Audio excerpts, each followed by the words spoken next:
Hello दोस्तों, नमस्कार। कैसे हैं आप सब? आपका अपने चैनल ज्ञान गुरु अकेडमी पर फिर से स्वागत है। आइए देखते हैं आपका जो कुछ भी पादपों में लैंगिक जन्म के बाद थोड़ा बहुत जो बचा हुआ पोर्शन है उसको आज हम लोग कंप्लीट कर लेते हैं और देखते हैं इसमें आज आपको क्या क्या पढ़ाना है। तो आइए बच्चों देखते हैं आज का जो हमारा टॉपिक है, जो हम आपको पढ़ाएंगे वो पहला है निषेचन पश्च घटनाएं। ठीक है, आज हम लोग देखेंगे निषेचन पश्च घटनाएं, उसके बाद देखेंगे भ्रूणपोष, फिर इसके बाद देखेंगे भ्रूण, फिर बीज, अनिषेक जनन, असंग जनन एवं भ्रूणता, और लास्ट में देखेंगे जीनिया और मेटाजीनिया। ये जीनिया और मेटाजीनिया से आपको क्वेश्चन पूछ लिए जाते हैं। ठीक है, तो आइए हम लोग बारी बारी से देखना शुरू करते हैं। जो हमारा सबसे पहली हेडिंग होगी वो होगी निषेचन पश्च घटनाएं। आइए बच्चों हम लोग देखते हैं अपना पहला पॉइंट। जो हम लोग का पहला पॉइंट है कि निषेचन पश्च घटनाएं कहलाती क्या हैं।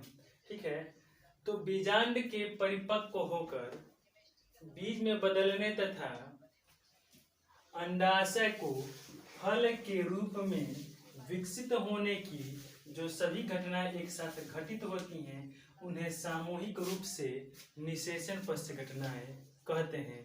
अब आपसे एक चीज पूछी जाती है, ठीक है, कि बीज किससे बनता है, तो आप लोग देखिएगा यह बीजांड परिवर्तित हो जाता है किसमें, बीज में। आपको दिखाई दे रहा होगा कि बीजांड के परिपक्व होकर बीज में, कोई आपसे ये पूछता है कि बीजांड परिपक्व होकर क्या बनेगा, तो वो बीज बनेगा। या कोई ये पूछ ले कि बीज क्या है, तो बीज बीजांड था जो परिपक्व होकर बीज में परिवर्तित हो जाता है। ठीक है, आगे देखते हैं। तथा अंडाशय को फल के रूप में विकसित होने की सभी घटनाएं, और जो आपका अंडाशय है वो विकसित हो जाता है किसमें, फल के रूप में। ठीक है, और ये जो सारी घटनाएं एक साथ घटती हैं, ये सारी घटनाओं को हम लोग कह देते हैं कि निषेचन पश्च घटनाएं हैं। ठीक है, आइए हमारा टॉपिक है भ्रूणपोष। आइए देखते हैं भ्रूणपोष, जिसको हम लोग बोलते हैं एंडोस्पर्म। आखिर ये भ्रूणपोष कैसे बनता है? ये बनता है नर तथा मादा युग्मकों के संलयन से। कैसे बनेगा? जब नर युग्मक और मादा युग्मक का आपस में संलयन हो जाता है, और संलयन होने के बाद जो भ्रूणकोष बनता है, भ्रूणकोष में, ठीक है, भ्रूणकोष से दो संरचनाओं का निर्माण होता है। इसमें क्या होता है कि आपका सेकेंडरी न्यूक्लियस फ्यूज कर जाता है, यानी कि द्वितीयक जो केंद्रक होता है वो फ्यूज कर जाता है और भ्रूणपोष के केंद्र में विकसित हो जाता है, और यही आगे चलकर भ्रूणपोष का निर्माण करता है। आपकी बुक में दिया हुआ है कुछ बीज ऐसे होते हैं जिसमें भ्रूणपोष पूरी तरह से कंज्यूम हो जाता है, ठीक है, और कुछ में भ्रूणपोष बचा रह जाता है। ठीक है, आइए इस टॉपिक पर देखते हैं। आइए बच्चों देखते हैं भ्रूणपोष के बारे में दो इम्पोर्टेंट बातें। कुछ भ्रूणपोष ऐसे होते हैं जो पूरी तरह से कंज्यूम कर लिए जाते हैं, यानी उनका पूरा उपयोग कर लिया जाता है। ठीक है, और जिस बीज के परिपक्व होने में भ्रूण पूरी तरह से उपयोग कर लिए जाते हैं, ठीक है, जैसे मटर, मूंगफली, सेम, इनके बीज में जो भ्रूणपोष होता है वो बचा हुआ नहीं दिखाई देता है। और कक्षा 12 के लेवल पर बोर्ड एग्जाम के पॉइंट ऑफ व्यू से ये बहुत इंपॉर्टेंट बातें हैं कि किस बीज में भ्रूणपोष दिखाई देगा और किस बीज में भ्रूणपोष दिखाई नहीं देगा। तो दो इंपॉर्टेंट बातें हैं जो आपकी बुक से लिए गए हैं कि बीज के परिपक्व होने से पहले भ्रूणपोष पूरी तरह से कंज्यूम करने लिए जाते हैं या उपभोग कर लिया जाता है। ऐसे कौन कौन से बीज हैं? तो आपका पहला है मटर, मूंगफली, सेम आदि में रेजिड्यूअल जो भ्रूणपोष होता है यानी एंडोस्पर्म होता है वो बचा हुआ नहीं होता है। जबकि दूसरा पॉइंट, और दूसरे पॉइंट में जो नारियल होता है ये बहुत पूछा जाता है। तो दूसरे पॉइंट में ये है कि बीज में भ्रूणपोष विद्यमान रहता है। क्या होगा कि आप लोगों ने नारियल पानी पिया होगा, ठीक है। आखिर वो नारियल पानी है क्या? वो जो नारियल पानी आप लोग पीते हैं वो यही भ्रूणपोष है, जो पूरी तरह से उपयोग नहीं होता है बल्कि बचा हुआ रहता है, ठीक है। तो सेकेंड पॉइंट पे हमारा यही पॉइंट है कि बीज में भ्रूणपोष विद्यमान रहता है, यानी कि बचा रहता है। तो ऐसे कौन कौन से हैं? ऐसे हैं अरंडी, ठीक है, और दूसरा है नारियल। इन दोनों में भ्रूणपोष बचे रहते हैं, ठीक है। आइए बच्चों हम लोग देखते हैं भ्रूण यानी कि एम्ब्रियो, ठीक है। तो प्रारंभिक, ये शब्द याद रखिएगा, प्रारंभिक भ्रूणपोष केंद्रक विकसित होकर भ्रूणपोष बनाता है। देखिएगा, अब एक चीज आपको समझ में नहीं आ रही, सर ने यहाँ भी लिखा है भ्रूणपोष और यहाँ भी लिखा है, लेकिन जो यहाँ पे भ्रूणपोष है बच्चों, ये प्रारंभिक भ्रूणपोष है जो बाद में विकसित होकर भ्रूणपोष परमानेंट के लिए बना लेता है। और ऊ स्पोर जो होते हैं, ठीक है, ऊ स्पोर विकसित होकर भ्रूण यानी कि एम्ब्रियो का निर्माण करता है। सेकेंड जो पॉइंट है जो आपके बोर्ड एग्जाम में पूछा जाता है कि मोनोकोटिलिडोनस और डाइकोटिलिडोनस यानी कि एक बीजपत्री और द्विबीजपत्री, ठीक है। तो देखिए, भ्रूणीय परिवर्तन जो होता है, जो भ्रूणीय परिवर्तन प्रारंभिक अवस्था में होता है, तो एक बीजपत्री और द्विबीजपत्री में बहुत सारी सिमिलरिटी होती हैं, लेकिन बाद में इनमें काफी विभिन्नता दिखाई देती है, ठीक है। आइए नेक्स्ट पॉइंट में हम यही देखने का प्रयास करते हैं। द्विबीजपत्री भ्रूण में एक अक्षीय एवं दो बीजपत्र होते हैं। देखिए, जो आपका डाइकोटिलिडोनस होता है उसमें बीजपत्र कितने होते हैं? दो होते हैं, और एक ही एक्सिस पे होते हैं, यानी कि एक ही अक्ष पर होते हैं, ठीक है। नेक्स्ट पॉइंट ये है कि बीजपत्र के स्तर के ऊपर भ्रूणीय अक्ष प्रोटीन बीज पत्र परिक की बनी होती है, ठीक है, जो प्रांकुर या स्तंभ सिरे पर प्राय समाप्त हो जाती है, ठीक है बच्चों।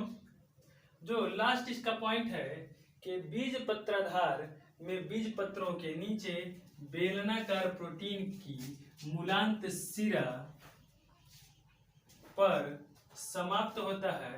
यह मूल शीर्ष एक ढक्कन द्वारा आवृत होता है, यानी चारों तरफ से घिरा होता है, जिससे कि हम लोग मूल गोप कहते हैं। ये पॉइंट आपके एनसीईआरटी के हैं, और ये आपको याद रखना है कि डाइकॉट की प्रक्रिया क्या है। आइए अब हम लोग देखते हैं एक बीजपत्री भ्रूण की संरचना कैसे होती है। आइए बच्चों देखते हैं एक बीजपत्री भ्रूणपोष, ठीक है। इसके कुछ पॉइंट है इंपॉर्टेंट जो आपके परीक्षा की दृष्टि से बहुत ही महत्वपूर्ण है। जो पहला पॉइंट है कि एक बीजपत्री भ्रूण में केवल एक ही बीजपत्र होता है, ठीक है, यानी कि एक बीजपत्री भ्रूण में कितने बीजपत्र होंगे? तो सिर्फ एक और एक ही बीजपत्र होता है। नेक्स्ट पॉइंट ये है कि जो घास की फैमिली है, ठीक है, घास परिवार में बीजपत्र को क्या बोलते हैं? प्रशल्क बोलते हैं। क्या बोलते हैं? प्रशल्क कहते हैं। थर्ड पॉइंट है कि जो भ्रूणीय अक्ष के एक तरफ पार्श्व में स्थित होती है, ये जो प्रशल्क होता है भ्रूणीय अक्ष के एक तरफ पार्श्व में ही स्थित होता है, ठीक है। नेक्स्ट पॉइंट पे आइए, तो इसके निचले सिरे पर भ्रूणीय अक्ष कैसा होगा? गोलाकार होगा, और जो मूल जो जड़ें विकसित होती हैं, ठीक है, वो एक आवरण से विभेदित परत से भी ढकी होती हैं, जिसे क्या कहते हैं? मूलांकुर चोल कहते हैं। क्या बोलेंगे बच्चों? मूलांकुर चोल कहते हैं।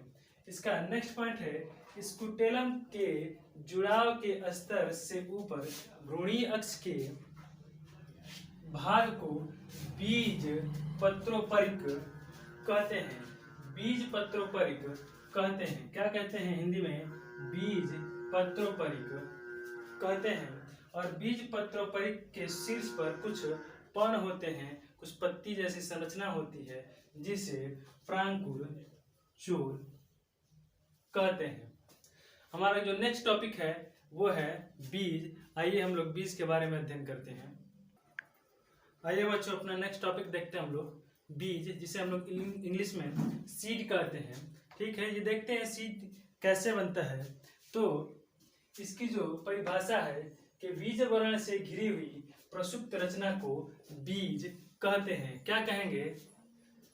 बीजावरण से घिरी हुई प्रसुप्त रचना को बीज कहते हैं। या आपके एनसीईआरटी में दिया हुआ है, आवृत्त बीजों में लैंगिक जनन का अंतिम परिणाम बीज कहलाता है। ठीक है, आइए एक एक पॉइंट देखते हैं क्या है। बीज निर्माण के दौरान प्रायः बीज कांड, ठीक है, बीजांडकाय समाप्त हो जाता है। ठीक है, बीज निर्माण के दौरान बीजांडकाय समाप्त हो जाता है, लेकिन कुछ बीज में यह एक पतली परत के रूप में शेष बचा रहता है, जिसे परिभ्रूणपोष यानी पेरिस्पर्म कहते हैं। ठीक है, भ्रूणपोष के आधार पर बीज दो प्रकार के होते हैं। पहला जो होता है वो होता है अभ्रूणपोषीय बीज, जिसमें के जो इंडोस्पर्म होता है, ठीक है, वो क्या हो जाएगा कि पूरी तरह से समाप्त हो जाएगा। उस प्रकार के बीज को अभ्रूणपोषीय बीज कहते हैं, यानी कि नॉन इंडोस्पर्मिक सीड कहते हैं। और दूसरा जो प्रकार है जिसे हम लोग भ्रूणपोषी बीज कहते हैं, इस प्रकार के बीज में इंडोस्पर्म क्या होता है कि बचा होता है। ठीक है, आइए इन दोनों को बारी बारी से देखते हैं कि नॉन इंडोस्पर्मिक सीड और इंडोस्पर्मिक सीड किसे कहते हैं। अभ्रूणपोषी बीज यानी कि नॉन एल्बुमिनस सीड, इन प्रकार के सीड में भ्रूणपोष क्या होता है, अब्सेंट होता है, यानी पूरा का पूरा कंज्यूम कर लिया जाता है भोजन के रूप में, क्योंकि यह वृद्धि करते हुए बीजांड द्वारा पूर्णतः उपयोग कर लिया जाता है, यानी कि इसमें एंडोस्पर्म नहीं बचता है, जिसके वजह से इसे बोला जाता है कि ये नॉन एल्बुमिनस सीड है। इसके उदाहरण होते हैं जैसे कि चना, मटर, सेम और दालें। ये सारे नॉन एल्बुमिनस सीड का एग्जाम्पल होती हैं। इसमें भ्रूणपोष अनुपस्थित होता है। ये बच्चों आपके एग्जाम के लिए बहुत ही इम्पोर्टेंट है कि आपको ये डिफरेंस बताना होता, अंतर बताना होता है कि अभ्रूणीय बीज और भ्रूणीय बीज में क्या अंतर है। तो इस बात को समझ लीजिए कि अभ्रूणीय बीज में जो भ्रूणपोष होता है वो अनुपस्थित हो जाता है, यानी कि बीजांड द्वारा पूरा भोजन के रूप में ग्रहण कर लिया जाता है। ठीक है, दूसरा होता है भ्रूणपोषीय बीज यानी कि इंडोस्पर्मिक सीड। इस प्रकार या इन बीजों में भोजन भ्रूणपोष में संग्रहित होता है। ठीक है, तथा बीज पत्र पतले होते हैं। देखिए इंपॉर्टेंट बात यही है कि जो भोजन होता है, ठीक है, वो भ्रूणपोष में क्या होता है, संग्रहित होता है, यानी कि जो आपका एंडोस्पर्म होता है वो बचा हुआ होता है। ठीक है, और बीज पत्र इनके कैसे होते हैं, पतले होते हैं। जैसे कि आपकी किताब के ही एग्जाम्पल हैं, एनसीईआरटी के ही एग्जाम्पल हैं, अरंडी हो गया, ठीक है, और यहाँ पे नारियल हो गया, नारियल, गेहूं और मक्का।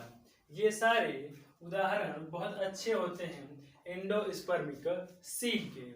ठीक है बच्चों, आइए आगे देखते हैं कि प्रसुप्ति अवस्था यानी डॉर्मेंसी स्टेज किसे कहते हैं। आइए बच्चों देखते हैं हम लोग प्रसुप्ति अवस्था यानी कि डॉर्मेंसी स्टेज क्या कहते हैं। दरअसल बच्चों होता क्या है कि किसी भी बीज को जमने के लिए आवश्यक तापमान, आर्द्रता, इन सब की जरूरत होती है। लेकिन आपने देखा होगा कि कोई भी बीज किसी भी सीजन में अचानक से ग्रो नहीं करता है। ठीक है, यानी कि क्या होता है कि प्रायः बीजों के अंकुरण के लिए ऑक्सीजन, ठीक है, जल एवं उचित तापमान की आवश्यकता होती है। किसी भी बीज को जमने के लिए ऑक्सीजन, ठीक है, तापमान और आर्द्रता की आवश्यकता होती है। जबकि कुछ बीज तो विशेष परिस्थितियों में ही उगते हैं, यानी जर्मिनेट करते हैं। ठीक है, बीज की यह निष्क्रिय अवस्था, यानी कि बीज की निष्क्रिय अवस्था की वो जर्मिनेट नहीं कर रहा है, ठीक है, इसी अवस्था को हम लोग प्रसुप्ति अवस्था या डोरमेंसी स्टेज कहते हैं। तो एक बार मैं आपको ये पूरी चीज पढ़ के सुना दे रहा हूँ, जिससे आप लोग नोट कर लीजिए। लिखिए, प्रायः बीजों के अंकुरण के लिए जल एवं उचित तापमान की आवश्यकता होती है, जबकि कुछ बीज तो विशेष परिस्थितियों में ही अंकुरित होते हैं। बीजों की यह निष्क्रिय अवस्था ही प्रसुप्ति अवस्था कहलाती है। आइए दोस्तों देखते हैं फल का निर्माण, यानी कि फॉर्मेशन ऑफ फ्रूट। ठीक है, फल एक परिपक्व अंडाशय है। यदि कोई आपसे पूछता है कि फल क्या है, तो आप सीधे सीधे जवाब देना कि फल एक परिपक्व अंडाशय है। नेक्स्ट पॉइंट ये है कि जिस समय बीज विकसित हो रहे होते हैं, उसी समय अंडाशय फूलकर रसीला एवं बड़ा हो जाता है और फल का निर्माण करता है। ये बातें आपको याद रखनी है कि फल क्या है, एक परिपक्व अंडाशय है, और जिस समय बीज का निर्माण हो रहा होता है, उसी समय अंडाशय फूल जाता है और रसीला हो जाता है और बड़ा हो जाता है और फल का निर्माण करता है। ठीक है, दूसरा पॉइंट हमारे ये कह रहा है बच्चों कि परिपक्व अंडाशय की भित्ति से फल भित्ति यानी कि पेरिकार्प का निर्माण होता है। फलों की जो भित्ति होती है उसको हम क्या बोलते हैं, पेरिकार्प बोलते हैं, और परिपक्व अंडाशय की भित्ति से ही पेरिकार्प यानी कि फल भित्ति का निर्माण होता है। नेक्स्ट पॉइंट हमारा ये बता रहा है कि फल भित्ति के आधार पर ठीक है, फलों के 3 प्रमुख भाग होते हैं। पहला होता है बच्चों बाह्य भित्ति, जिसे बोलते हैं आप एपिकार्प, दूसरा होता है मीजोकार्प यानी मध्य भित्ति, और तीसरा होता है अंतःभित्ति, जो कि आपको ऊपर फिगर में दिखाई दे रहा है। ये तीनों पार्ट आप लोग बारी बारी से देख लेंगे। आउटर को बोलते हैं या बाह्य को बोलते हैं बाह्य भित्ति यानी कि एपिकार्प, बीच वाले को जो बोलते हैं मध्य भित्ति यानी कि मिडिल आप याद रखेंगे, ठीक है, मिडिल, मध्य वाले को मीजोकार्प, और अंत जो होगा, अंत यानी इंड में जो होगा, सबसे बीच में होगा, उसको बोलते हैं एंडोकार्प। ठीक है बच्चों, आइए आगे देखते हैं। टाइप ऑफ फ्रूट्स कितने प्रकार के हैं, तो ये हमारे 2 प्रकार के हैं, सत्य फल और आभासी फल, यानी कि ट्रू फ्रूट और फॉल्स फ्रूट। देखिए इन दोनों में क्या डिफरेंस है बच्चों। केवल यदि अंडाशय से फल विकसित हो रहा है, केवल यदि अंडाशय से फल विकसित हो रहा है, ठीक है, तो उस प्रकार के फल को हम लोग बोलते हैं कि हमारा ट्रू फ्रूट है। देखिए, केवल अंडाशय से बनने वाले फल को सत्य फल कहा जाता है। सत्य फल हम किसको कहेंगे, जो केवल और केवल अंडाशय के विकसित होने से बने, उसे हम लोग कहते हैं सत्य फल। उदाहरण बहुत इंपॉर्टेंट है आपके लिए, जैसे आम, मक्का और अंगूर, ये सारे एग्जाम्पल हैं सत्य फल के यानी कि ट्रू फ्रूट्स के। दूसरा होता है आभासी फल यानी कि फॉल्स फ्रूट। कुछ पादपों में फल के निर्माण में पुष्प के अन्य भाग अंडाशय को छोड़कर, बात याद रखिएगा, अंडाशय को छोड़कर पुष्प के अन्य भाग जैसे में पुष्पासन, पुंजदल और बाह्यदल आदि भाग लेते हैं। ठीक है, इस प्रकार के विकसित फल को हमेशा हम लोग फॉल्स फ्रूट या आभासी फल कहते हैं। ये आपके एनसीईआरटी के उदाहरण हैं जो बहुत ही महत्वपूर्ण है, जैसे सेब। ठीक है, सेब कौन सा फल है, तो ये फॉल्स फ्रूट है यानी आभासी है। नाशपाती कौन सा फ्रूट है, फॉल्स फ्रूट है। स्ट्रॉबेरी कौन सा फ्रूट है, फॉल्स फ्रूट है। और स्ट्रॉबेरी और सेब को तो बहुत बार पूछा जाता है कि कौन से फल हैं, तो ये आपका जवाब गलत नहीं होना चाहिए, क्या बोलते हैं, सही होना चाहिए, और ये आपका आंसर होना चाहिए कि सेब, नाशपाती और स्ट्रॉबेरी जो होते हैं आभासी फल होते हैं, यानी कि फॉल्स फ्रूट होते हैं। और फॉल्स फ्रूट कैसे विकसित होते हैं, ये पुष्प के जो अन्य भाग होते हैं अंडाशय को छोड़कर, जैसे बाह्यदल, पुष्पदल, ठीक है, और पुंजदल आदि से विकसित होते हैं। ऐसे फलों को हम लोग फॉल्स फ्रूट या आभासी फल कहते हैं। एक टर्म होता है आप में, देखिए, अनिषेक जनन। ठीक है, आइए हम लोग देखते हैं अनिषेक जनन क्या है। आइए बच्चों देखते हैं, दो टर्म है आपके किताब में, पार्थिनोजेनेसिस और पार्थिनोकार्पी, यानी कि अनिषेक जनन और अनिषेक फलन। ये दोनों पॉइंट मैंने आपको एक जगह इसलिए लिख दिया है कि दोनों के डिफरेंस आपको पता चले और आप दोनों लोग अनिषेक जनन और अनिषेक फलन में कभी भी कंफ्यूज न हो। ठीक है, तो आइए देखते हैं अनिषेक जनन किसको कहते हैं, यानी कि पार्थिनोजेनेसिस क्या है। तो देखिए, पार्थिनोजेनेसिस में यानी कि इस प्रक्रिया में बिना निषेचन के, इस बात को काउंट करेंगे, बिना निषेचन के मादा के अंडे से, ठीक है, अंडे से भ्रूण का विकास होता है। बिना निषेचन के मादा के अंडे से भ्रूण का विकास होता है। ठीक है, इसे हम लोग कहते हैं अनिषेक जनन यानी कि पार्थिनोजेनेसिस। ठीक है, दूसरा पॉइंट ये कह रहा है कि इससे बने अधिकतर अंडे अगुणित होते हैं। कैसे होंगे? अगुणित होंगे, यानी कि हैप्लॉइड कंडीशन में होंगे। उदाहरण होता है आपका ओइनोथेरा, ठीक है, धतूरा यानी कि एस्ट्रामोनियम, और आलू, ठीक है, यानी कि सोलेनम ट्यूबरोसम। ये एग्जाम्पल होते हैं पार्थिनोजेनेसिस के। और पार्थिनोजेनेसिस किसको कहते हैं कि इस प्रक्रिया में बिना निषेचन के मादा के अंडे से भ्रूण का विकास होना ही अनिषेक जनन यानी पार्थिनोजेनेसिस कहलाता है। सेकेंड पॉइंट बच्चों ये कहलाता है कि अनिषेक फलन हमको किसको कहेंगे। तो भैया देखो, कुछ पादपों में परागण एवं निषेचन के बिना, परागण और निषेचन के बिना ही किसका निर्माण हो जाए, फल का निर्माण हो जाए। परंतु फल भी कैसे होने चाहिए, बीज रहित होने चाहिए।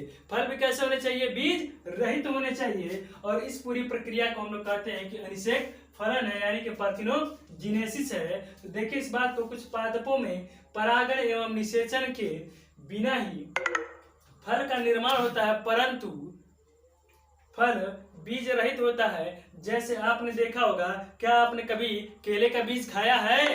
आपने कभी अंगूर का बीज खाया है?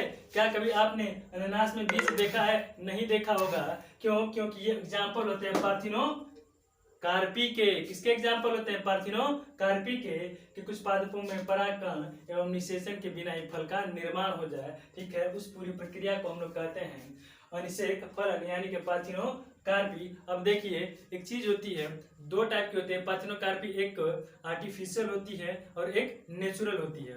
नेचुरल का जो एग्जाम्पल होते हैं वो आपके सामने मौजूद है। केला, अंगूर और अनानास में क्या होता है कि पहले से ही बीज इनमें नहीं होगा, या जो पार्थिनोकार्पी होने के बाद बीज नहीं बनते हैं। जबकि आर्टिफिशियल कराने का उद्देश्य ये होता है कि जैसे जो फल हो, जैसे तरबूज का फल हो, उसमें बीज कम से कम उत्पन्न हो। क्यों?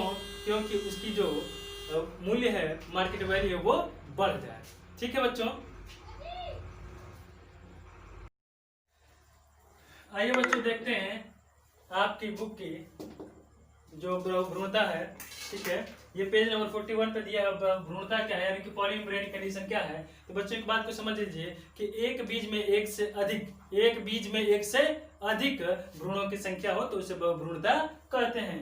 देखिए, एक बीज में एक से अधिक भ्रूण की उपस्थिति यानी एक से अधिक भ्रूण का पाया जाना बहु भ्रूणता है। यह कंडीशन आपकी कहलाती है पॉलीइम्ब्रियोनी। और इसके एग्जाम्पल होते हैं संतरा, नींबू इत्यादि आपके एग्जाम्पल हैं। और इसी के साथ ये आपका चैप्टर जो होता है बच्चों समाप्त हो जाता है। यदि आपको किसी भी प्रकार की कोई भी क्यूरी हो तो आप कमेंट के माध्यम से हमसे पूछ सकते हैं। और अभी तक आपने हमारे चैनल को लाइक नहीं किया, सब्सक्राइब नहीं किया है तो सब्सक्राइब कर लें, ताकि आने वाली जो भी वीडियो है आपको सबसे पहले मिले।